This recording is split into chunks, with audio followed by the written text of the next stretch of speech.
Welcome back.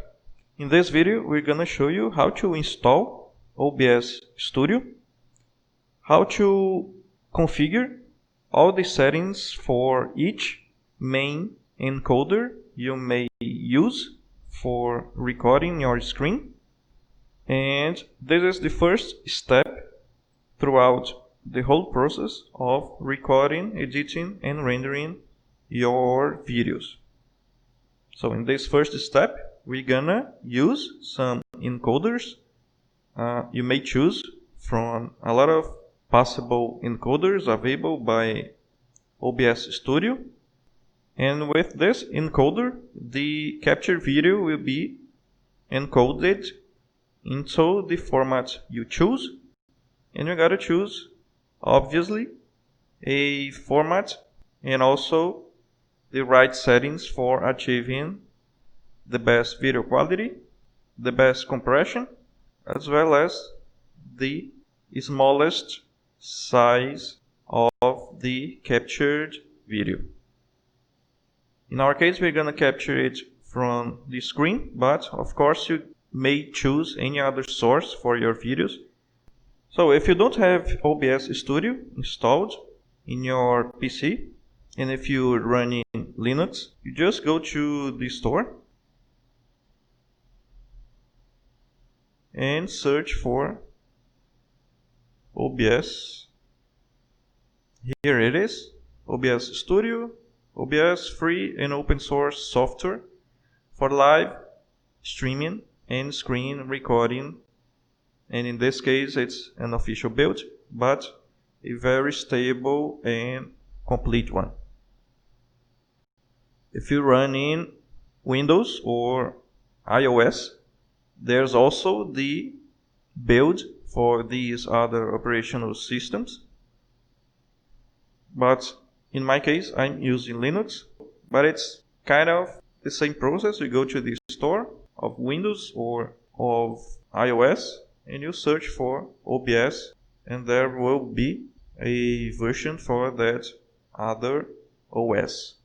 So in our case, we are using Linux Ubuntu 20.04, and I have already installed OBS Studio, but there's nothing special. In order to install, just click and ask for installation. Before you install OBS and run it, please first check if your NVIDIA card is installed. In my case, I'm running Linux. So when you install Linux and you ask to add third-party drivers during the installation, Ubuntu already installs the NVIDIA X server settings.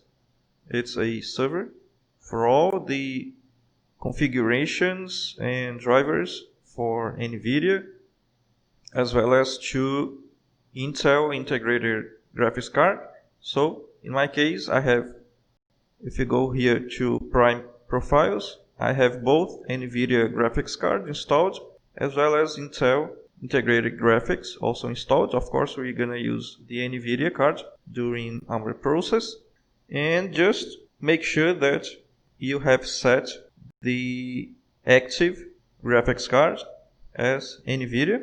You may choose this NVIDIA on demand at the Prime Profiles of NVIDIA X server settings, or in case you want, you can choose also this other one, but I prefer to keep selected this on demand NVIDIA option. And every time that I want to run any process on NVIDIA, I just click the right button and select launch using dedicated graphics card. So it will open that process of that software that I'm using on NVIDIA card. But despite where you open the software, either OBS or Audacity or Kdenlive, when you ask for the software to make the encoding or the rendering, if you use the right encoder, which are the NVENC encoders, either H.264 or H.265, it will always use the NVIDIA Graphics Card, so it won't matter what selection you do here. But just for also run the softwares on NVIDIA card, I like to keep selected here the NVIDIA On Demand option at the NVIDIA X server settings. So I have already opened OBS Studio on my RTX 2060 graphics card because I'm already recording this lecture right now. So you can open it. In here, after you open, the first thing you gotta set here is a source for the video and audio input stream. That's what you're gonna capture. And in my case, I have selected the screen capture source. That's the one you gotta set if you want to record your screen, your whole screen. Although you have many other options here. For capturing only the audio or your browser, to capture from a certain video capture device, and so on. But the only source we're gonna use during this course is the screen capture source. So you just add that. In my case, I have already added. And as soon as you add, you're gonna start seeing at this window here the real-time preview of what you're able to record as soon as you click on the start recording option here. In my case, it's not appearing because I have already clicked on it, but in your case it will be available an option here, start recording. But before you start recording, what's appearing here at the window preview, you first gotta set the settings by clicking on settings. Let's go step by step along all the tabs here. Here on the first tab, you don't have to change anything. It's only some customizations, but we don't need to change that. The second tab here is only for streaming. That's not our case. We are just gonna record our screen. We are not gonna stream or make any live streaming or such. And before you go to the output here, go already to this advanced tab here to change the video color settings. And in your case, the fields will be active. In my case, it's not because I'm recording. And the color format, just leave the NV12. You can select some more advanced color formats, but it will increase a lot the complexity of the graphics. So the recommendations of YouTube or other streaming platforms are the NV12. So let's keep that. Here at the color space, you have the 609 and 709. Please select the 709. It's a better color space and it won't increase much the complexity of the frames. And here at the color range, you may switch to full, and that's all you gotta set here at this section, advanced. Here at the hotkeys, these are only shortcuts for your keyboard. For example, here I've selected Alt plus S for start recording and Alt P for pausing and unpausing recording. You may set any other shortcut you want. And next, go here to the video where you can set the base resolution of what you're capturing.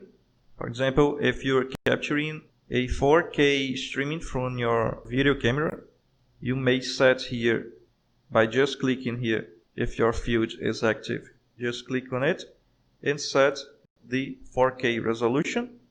But in our case, as my screen is 1K, I will leave the default here as 1K as the base resolution. And here the output scaled resolution is the resulting resolution for the recording that you're making. And this is basically in case you wanna make a stream with a lower resolution. For example, if you wanna downscale that original base 1K resolution for 720 per 480 pixels. But it's not our case. We're not making a streaming here. We are just recording the screen so we can leave the best resolution, which is the base 1K resolution that we are capturing. Here is the downscale filter.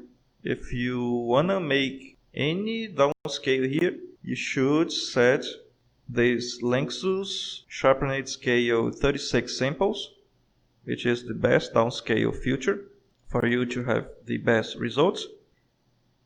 Although in our case it also won't change anything because we are not downscaling anything here. And one thing very important is the FPS value. If you select here when your field is active, you see that you have some options. You can choose the 30 or 60 standard options, or you can select this integer FPS value for setting any integer number for your FPS. In our case, we are not using 120, although we could, but we'll set here 60 frames per second, which is pretty nice for nowadays videos. If you're making a live streaming, for example, you should leave as 30. But in our case, again, we are doing a recording and we want to leave a good quality image and a smooth video. So we will set 60 frames per second for our 1K resolution. The next tab you can set is the audio. Please check if the sample rate is 48 kHz and if the channels are set as stereo. Here you gotta set the desktop audio capture. You can just leave the default, and the mic audio set, which also you can leave as default. So in our case, both the desktop audio as the mic audio, which is in this case my voice that I'm recording on this mic, both will be captured along with the video we are recording, or that you're gonna be recording when you try to make your own screen recordings. Let's just check here at the configurations of Ubuntu if my input devices are working. So if you go here at the configurations, sound, you have at the volume levels the system sounds. If you want to record your system sounds on your screen capture, you gotta turn on the system sounds here. And here mainly the input recording source will be my mic that I'm speaking to right now, which is your input device. And you also may set here the volume you want. I've set the maximum here, but you may adjust the way you want. So just check if the sound here is recording and if the system sounds are also leveled up. And the next and most complex configurations we gotta set is on the output tab. That's why I left it as the last configuration. Here at the output settings, you have the settings for the streaming. We are not making any streaming, but in case you wanna do, you gotta set the encoder and the scale and the rate control, the bitrate, the keyframe interval, the preset and profile quality settings, the max B frames here. But as I said, we're not making any streaming, so I go directly to the recording settings, which is very similar to the settings here. First, let's go to the audio. Please set as the output bitrate for every sound track, the 320 bit rate. In our case, we're just gonna use the first track, but if you wanna add other tracks to your capturing, they will already be set as 320 bit rate for the audio. And next, go to the recording tab, but first select here the advanced output mode for you to have more options. And at the recording tab, now we're gonna set the most important configurations of our recording, which is gonna be, if you also select here the type custom output FFmpeg, which is gonna be all these options here. In case you wanna use only the standard output configuration, you have simpler settings to select, but I wanna show you how to make the most complete configuration. So select the custom output FFmpeg in order to have all these options to manually define their values. So here at the FFmpeg output type, it just shows that you want to output to a file. As we are just recording the screen, we are outputting that recorded video screen to a file. You could also output to a URL, but it's not our case. We're not making any streaming. So select here output to file. Next, select the file path or the URL. In our case, it's the file path that I have already set to my home videos. You can just open here and choose any folder you want, home, videos, and click choose. I have already chosen, so I'll just leave it as it is. Here is an important configuration, which is the container format. As we've already said, there are a lot of containers which you can select from, all previously available at OBS Studio, which uses the FFmpeg and libraries available. So if you select here container format, you can choose from a lot of containers. The first one we are going to select is the MP4 container, because we want to use the encoders from NVIDIA for showing you how to make use of your graphics card. So we got to select the MP4 container format. Here is the name, complete name of the container, MP4 MPEG 4 part 14. This is the latest version of that container.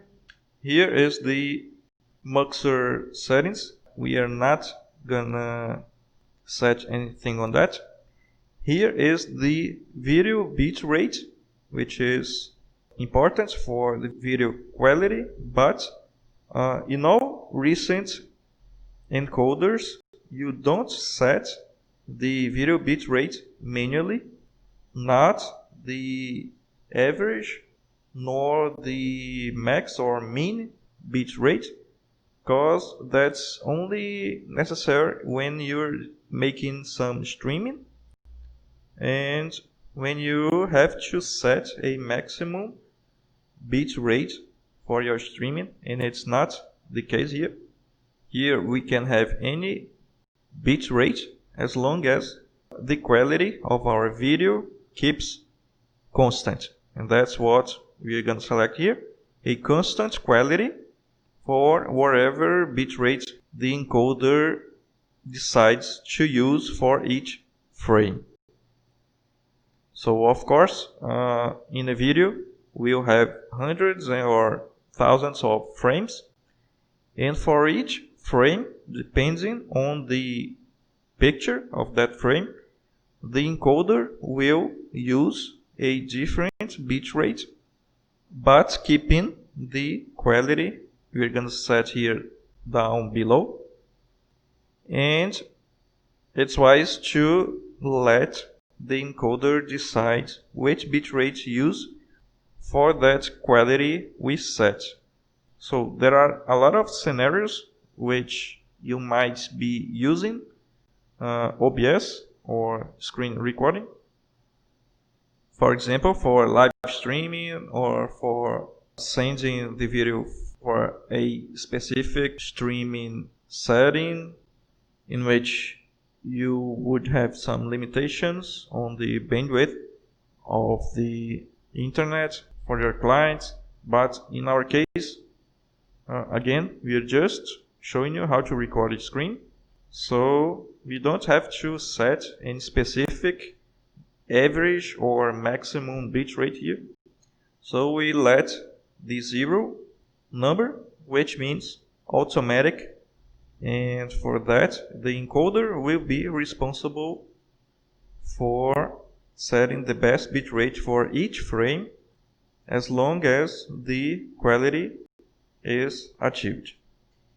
The keyframe interval, not in seconds but in frames, we can set here. If you look for what it means, you see that it's the frame that has all the pixels of the image. I'll leave some references about graphics theory on this video.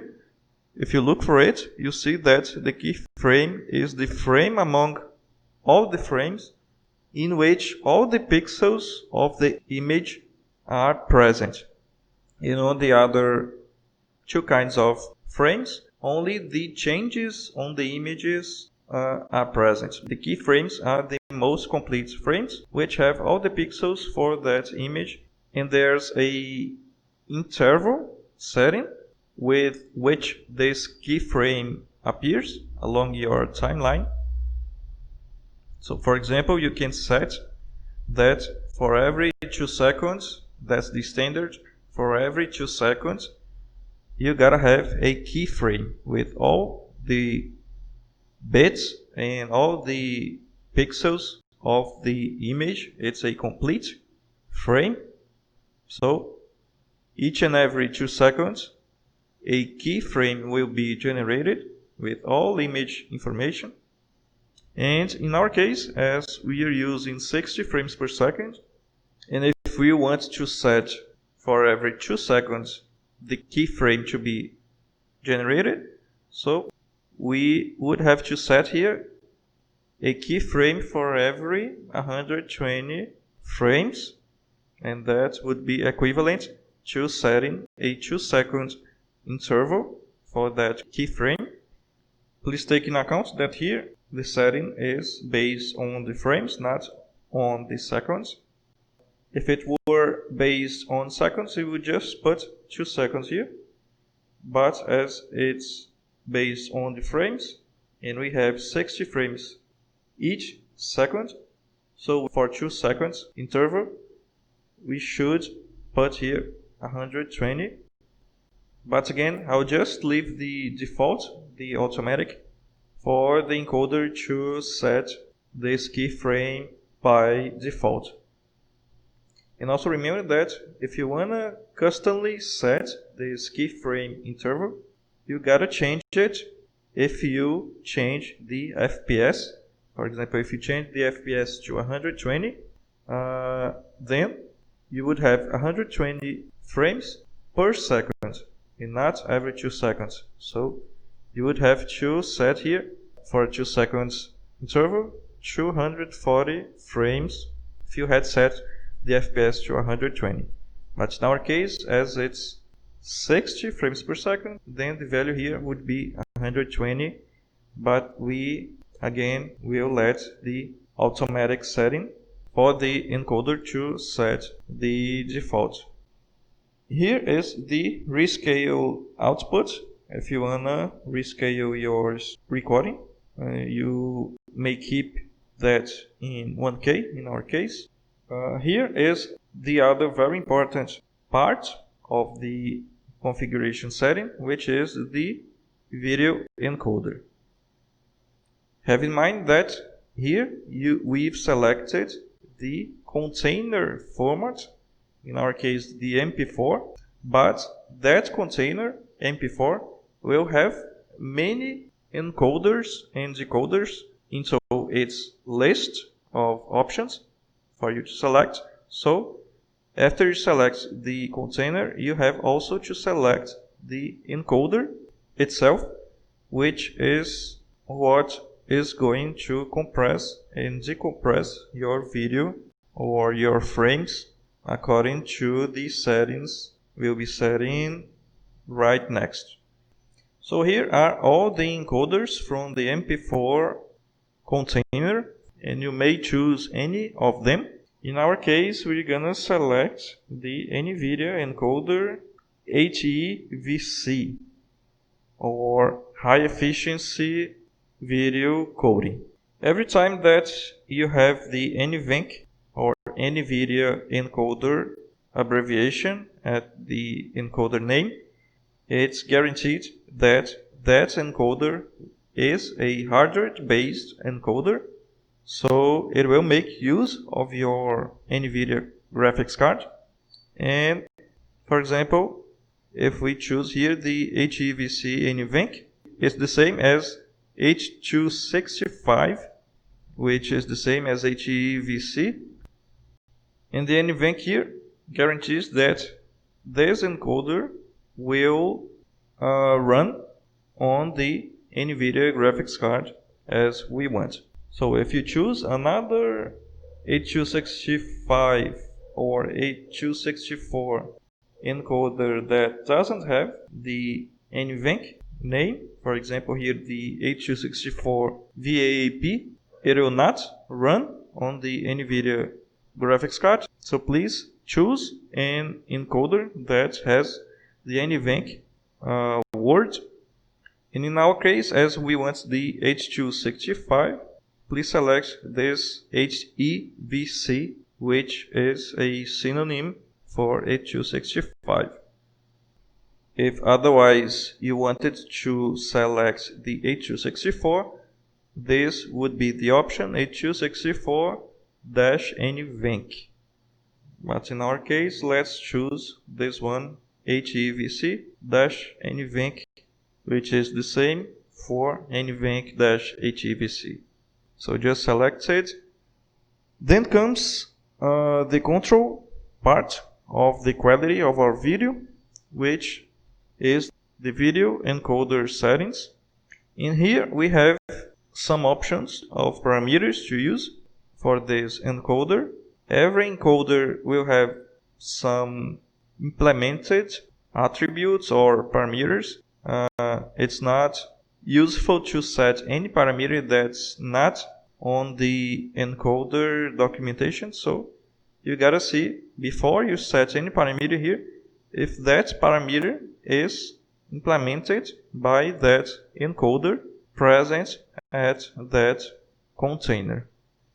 So in this first example, I have already checked that the suitable parameters for setting the quality for the encoding for HEVC-NVENC are these ones. So the rate control parameter, we are setting the variable bit rate, as we don't have to use any constant bit rate, which would make the encoding very inefficient in our case. And there are very few scenarios where you would want to use the constant bit rate. So generally, the rate control you're gonna use is the variable bit rate, and we can choose this VBR-HQ. And other than the rate control parameter, we gotta set some constant quality parameter. In the case of this encoder, the best parameter to be set is the CQ, constant quality, which you can set from a scale that goes from 1 to 51. And the greater the number here you set at the constant quality, the greater will be the compression, which means that the greater the number here is set at the constant quality, the greater will be the compression, and the worst will be the result, the bitrate result of your output video. So the worst will be the quality. So you gotta find an average number here so that you can have some level of compression that does not affect the final quality that we wanna achieve. So a good number to set here is 30. It has a good compression. It will produce a good level of an average bitrate for the video, and it will not have any perceivable diminution on the video quality or the quality of the frames. So you see that if you choose, for example, 15 here, it will compress too little and you get very high bit rate for your video, which is not good because it will also lead to a very high sized file. So you can augment your compression to 30, for example, and you see that the quality will keep a good quality. You will not perceive any diminution on the image quality, and you get a good bitrate for archiving your video, for example. Although if you were making a live stream, for example, you would have to compress even more for having much lower bit rates. So it's kind of a test and check process. Before you record your whole video, for example 1 hour video, you should first select and test the parameter values here with a shorter video and see if the quality keeps constant and adequate for your needs, and also the bitrate and the file size, calculating the size that the whole recording will take based on that first sample you've tried. So other than the constant quality as 30, which is the average quality, you can set the minimum quality and the max quality, Q min and Q max. And basically that's for leaving some space for the encoder to adjust, diminish or increase a little bit the quality from that average quality you've set. So this is a good configuration setting that you can use for most of your needs, mainly for archiving, for example, a screen recording video for backup or such. Okay, so for this encoder, that's pretty sufficient for a constant quality, and based on this configuration it will adjust the bitrate automatically as well as the keyframe interval.